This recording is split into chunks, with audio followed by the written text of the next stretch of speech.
Aha! Stolen! Alright. Some people don't even use any lock code or anything. Just really easy to access their phone once they physically have it. What to do? Slide to unlock. Look, you get all their stuff. So with biometrics, one of the things you can do is put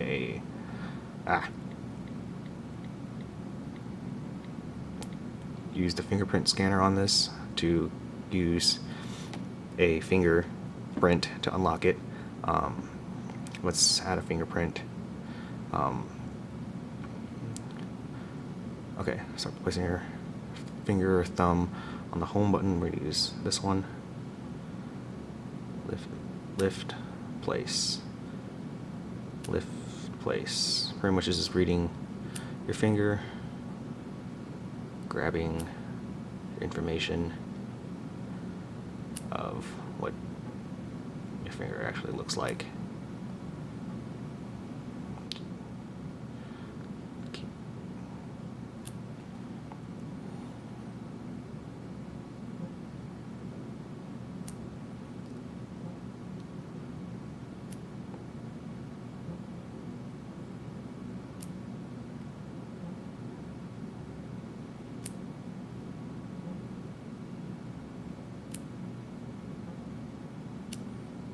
Cool.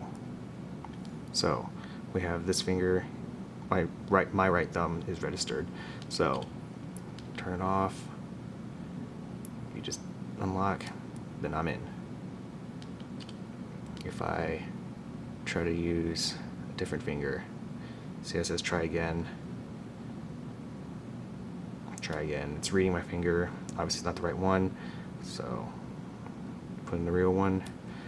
Pop in this passcode one more time to not only if they somehow got your finger, then hopefully they also don't know your password. And you're in. I need to change that for demo purposes.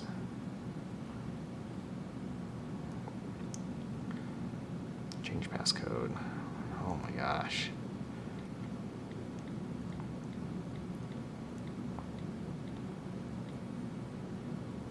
We're going to go back to the simple one.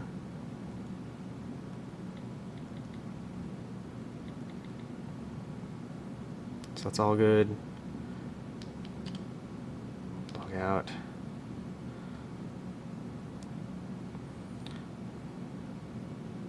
I'm in. Not what I meant to do.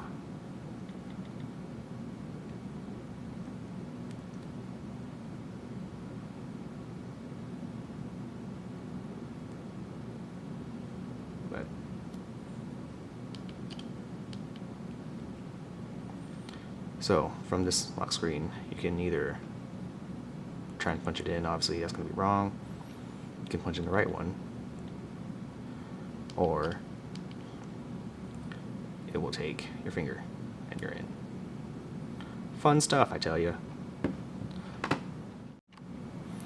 So one of the problems that iOS 9 had back in fall 2014 was that you can bypass the lock screen and get into contacts, the phone's contacts, and pretty much gain access to their photos and a lot of other things that shouldn't happen just by working your way around.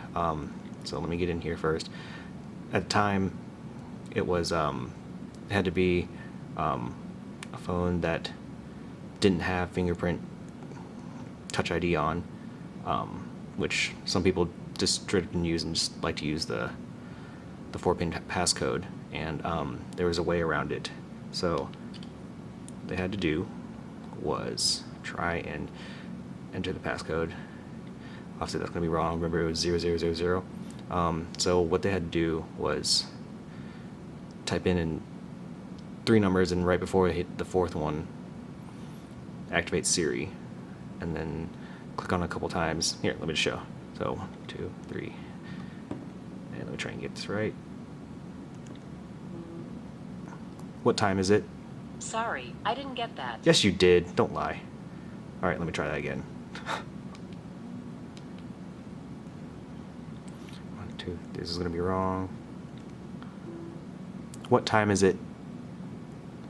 It's 2:48 a.m. Yawn. Yeah, that bites. So what used to happen is that you can click, and then when you open up the clocks, you can get access to so many things that you really shouldn't be, that shouldn't just be available. That really shouldn't happen. Luckily, Apple heard this, and this got updated pretty quickly. Actually, about a week, Apple noticed and fixed it with a patch. So that was, the flaw was in iOS 9, and it got patched with, whoops, it's off, sorry, with iOS 9.0.2, which right now, that is what this phone is running. What is that in general? About 9.0.2. So, moral of the story, should update your things as often as possible, or when things are fixed, because there's just so many flaws that people find or find their way around, and it's always better to keep up to date, because they patch those for a reason. Now, sometimes there are problems that come out with those patches and fixes, but ideally, companies are working on those to always better their product. Apple does this pretty well, especially since they have their own little ecosystem. Android, on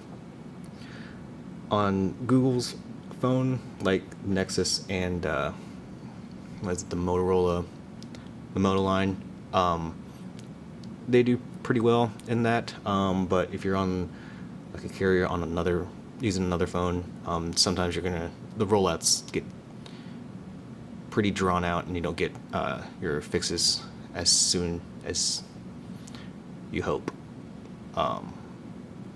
So, and I don't know anyone that uses a Windows phone, sorry. But yeah, those are a couple things about